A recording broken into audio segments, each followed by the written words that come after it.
Hello there, welcome to my channel, and thank you for subscribing. It keeps me going, knowing that you share my appreciation for these vintage masterpieces. Okay then, let's get into it. I promise you superb Lord-Matics to look at, and many facts about them you probably do not know. Keep watching till the end, and you just might decide to get some of them yourself. Did you know that in 1969 the Lord-Matic 5606 had a unique monocoque or single-block case design and was positioned just below the King Seiko with a screw-down backplate? You can see it for yourself if you watched closely. That first green watch has it. Anyway, King Seiko were elevated from that tried and tested caliber, but they never bothered to get rid of the inherited Achilles heel, the plastic quickset mechanism.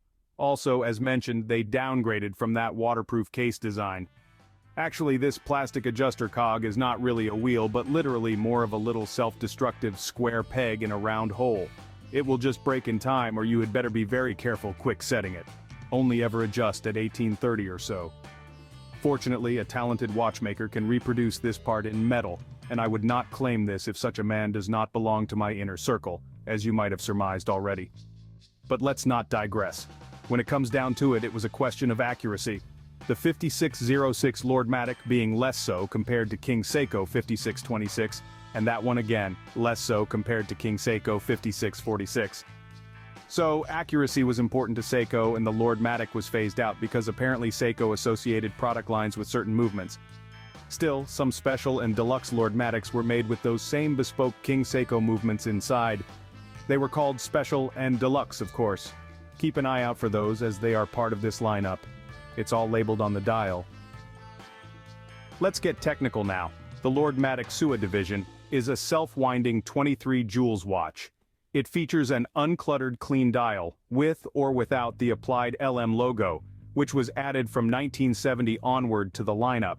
Inside, the caliber 5606 was in fact already a high-end automatic, much thinner than all other movements of the time. Even so, it could not measure up to the Neufchâtel accuracy trials in Switzerland, where the elevated King Seiko could, and in fact, wiped out the Swiss competition. After that, the Swiss decided to no longer host that particular competition, where Seiko took the first 6 out of 10 places. But it would not be the last time that Seiko wiped out the competition. You may know about the quartz revolution that started just a few years later. That was just Seiko striving for accuracy, completely ignoring whilst obliterating the rest of the watch world. Apart from technical prowess, Seiko also dominated the design arena. Their watches were cutting edge. Quite literally so, for at some time in the late 60s they had launched a bombshell into the watch world. Taro Tanaka, Seiko's first hired graduate of a college design program. He came up with the design rules or grammar of design. Grand Seiko and King Seiko watches should sparkle brilliantly when on display and without any distortions. It is a simple premise, but with a brilliant execution. It applied to the Lord-Matic as well, as you can see in this lineup, starting with those two beefy 70s blue Lord-Matics. These are very different compared to the 260s typical sector dial watches right after that, don't you think? Well, that should be enough for now. If you like an even longer form video, just like and subscribe and I will deliver.